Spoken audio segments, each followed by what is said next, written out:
Cyberpunk 2077 is barely holding together as is, so what could go wrong adding mods to the mix? Turns out you get a pop-up message saying the game crashed if you quit the game. Modding in Cyberpunk is still in its very early ages, obviously, but that doesn't stop people from creating their own fun modifications and additions to the game, and character presets, and save files. A metric shit ton of both. I sifted through and cherry-picked some interesting, useful and fun ones, and today I will present them to you, specifically in that order. Starting out with the interesting ones. First, we have a shader of all things, but not just any old shader. While playing this game, you might be reminded of another, different looter shooter RPG. Sure, it doesn't completely look like the OG Borderlands, but it's really close if you squint your eyes enough.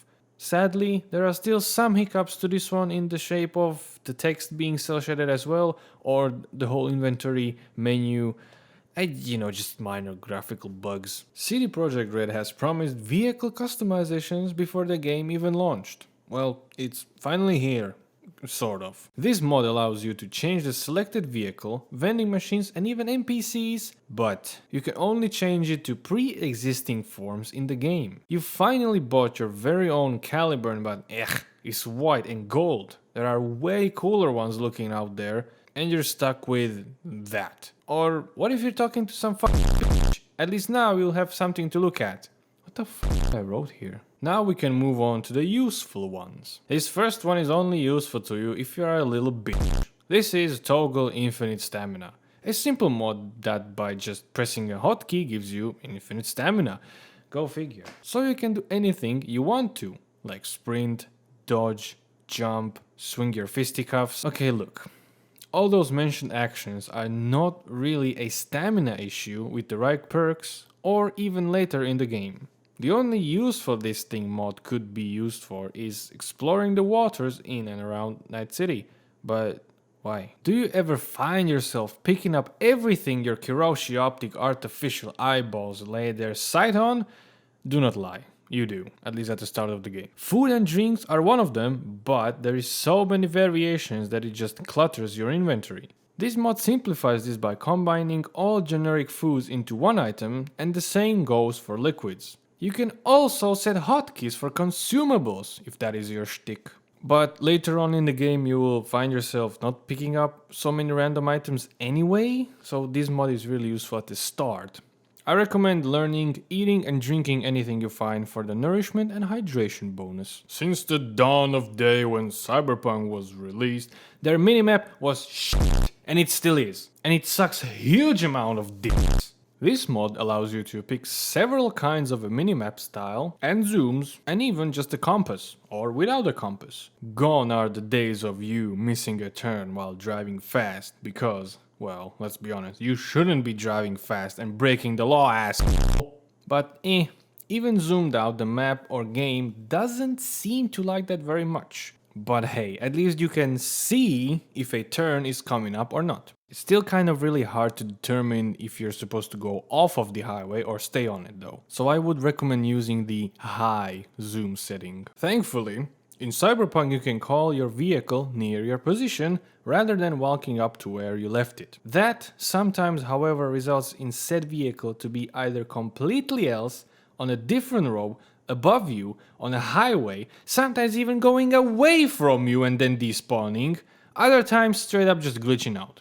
That ends here. This mod allows you to literally just spawn the vehicle of your choice right in front of you. Easy, simple and effective. But immersion breaking. Speaking of vehicles, next up we have one of many vehicle control mods. As you can see, I only tested the Type 66 Quadra VTEC because, well, that car really likes to spin out, and also because I'm lazy. So I designed a rudimentary track and gave it a whirl. I won't describe what happened because, well, you can see for yourself. Instead, I'd rather talk about how the car felt with the mod. In the vanilla game, the cars like to spin out a lot and feel weird. It's not that bad as people say it is, but it doesn't feel natural, if you will. After installing the mod, I noticed difference immediately. The cars felt heavy, if that makes any sense, and seemed harder to make turns, but the drifting feels way better, even in higher speeds compared to the vanilla game. I can't say for sure, but I think I enjoyed the driving and especially the drifting with the mod. Like I said, the vanilla driving is okay-ish. It will get you where you need to go, but it's not fun, and there's the problem. The driving is not fun, quite the opposite actually sometimes, but I digress.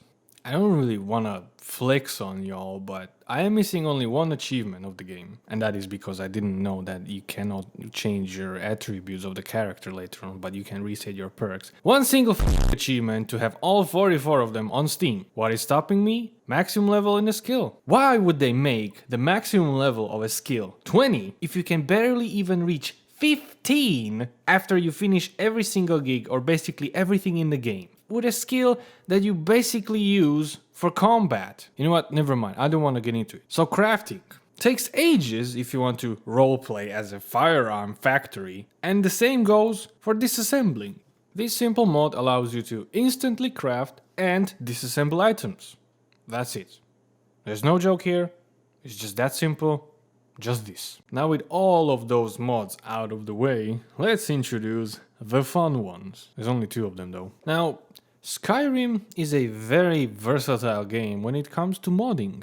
At this point, someone could just remake the whole game itself in the game. What's this? Huh? This is a Cyberpunk overview video? Ha! That's where you're wrong, Jimbo. This is Push NPCs. A mod that will quite literally allow you to fusroda the fuck out of those motherfuckers. Now, unfortunately, the game engine and physics.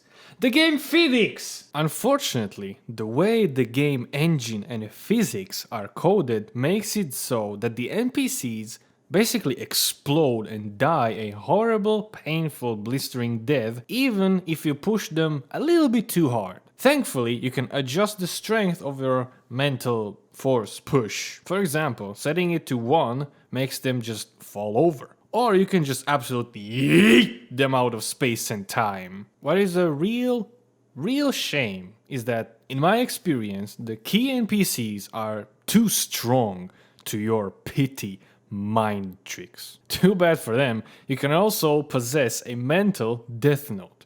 Just by looking at someone, you can make their heart stop and keel over. No one is safe. Oh no. Oh no, no, no, no, no, no, no, no, no, no! And that concludes all the mods for this video. Thank you for watching and or listening. Hope you enjoyed and have a good day. We're out this Peace.